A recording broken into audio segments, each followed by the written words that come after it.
2 ธันวาลาวเฮามีไสสง่า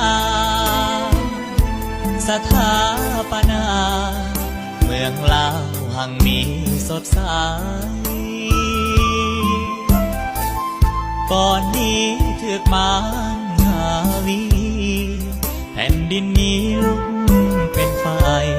ห่วงสนลาวได้กำกืนน้ำตาตัวทั้งอาณาภาษาลาวสู้บ่ยอมศัตรูต่อสู้เด็ดเดี่ยวสามใสถึงเลือดอาบกายบ่หวาดหวั่นสมานงามใจปกป้องชาติไว้ให้มันคงชาติลาว40 ปีมีไสยิ่งใหญ่ไต้คันทุ่งใสของภาคสง่าราศีปวงชนคนลาวมีสุขพ้นทุกข์ภัยลีพวกมารถอยหนีดินลาวห่มเย็นเป็นย้อนบุญคุณของพักน้ำพาต่อสู้เลื่อยมาประชาชนลาวอาถรรพ์บุกตีหลายบ้านสนามหบป่าปูงพี่มา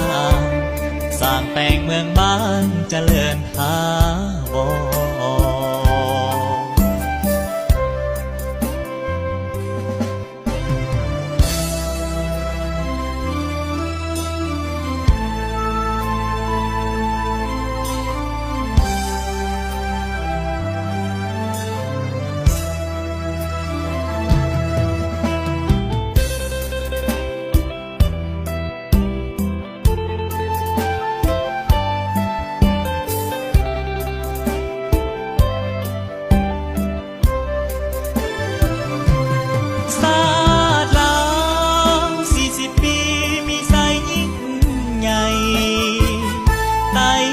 รทุ่งใส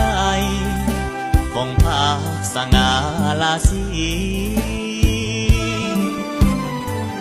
ปวงชนคนลาวมีสุข